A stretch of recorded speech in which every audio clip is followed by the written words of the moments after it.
నమస్కారం అమ్మా. నమస్కారం. నమస్కారం.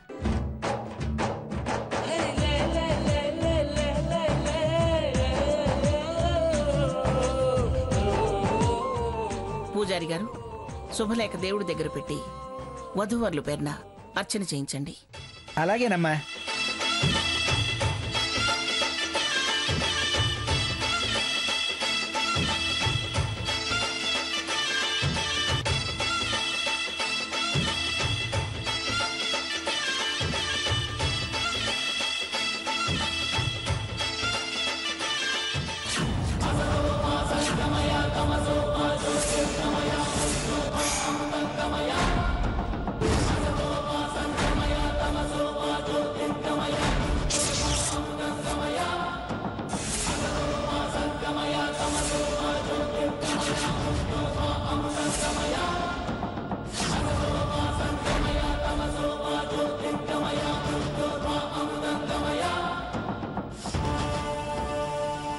ఈ పిల్ల ఏ పాటో కనిపెట్టినట్టుంది. ఏంటి అలా చూస్తోంది?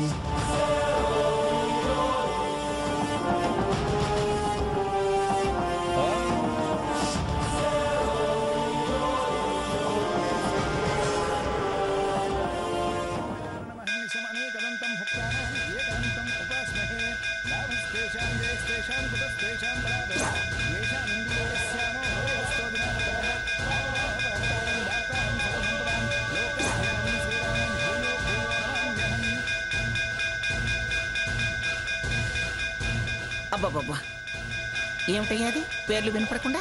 ఘంటారావం శంకారావం శుభసూచకం అండి. అయినా పేర్లు వినపడాల్సింది వినాల్సింది దేవుడు కదా. ఆ విషయం నాకు తెలుసులే, మనకు తృప్తి ఉండాలి కదా. విశ్వయోనమే నమః, అమేయాత్మనే నమః, తేజోనిధయే నమః, ప్రాణాయామ పరాయణాయ నమః, విరుద్ధహంత్రే నమః, వీరఘ్నాయ నమః, స్వర్ణ ప్రదక్షిణలు చేసేస్తాను. అలాగే అక్క. నేను స్వర్ణ, నువ్వేం ప్రదక్షిణాలు చేస్తావే? ఏం అవసరం లేదు.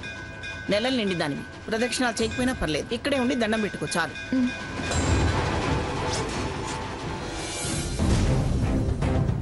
హారతి. ఏంటి గుడిలో కూడా డ్రామాలు ఆడుతున్నావా?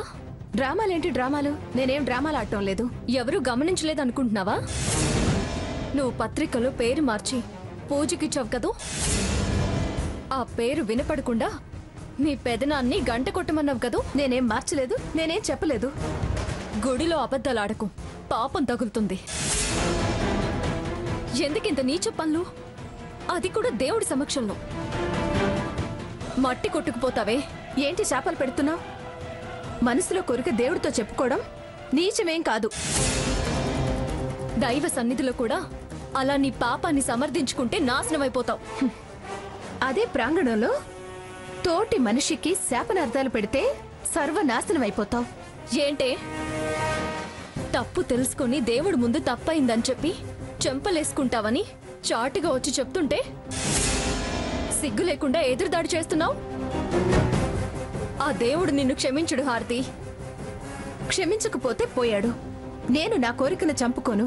ఇప్పుడు నువ్వు చేసిన వెదవ పని అమ్మమ్మ గారి ముందు బయటపడితే నిన్ను చంపి పారేస్తుంది.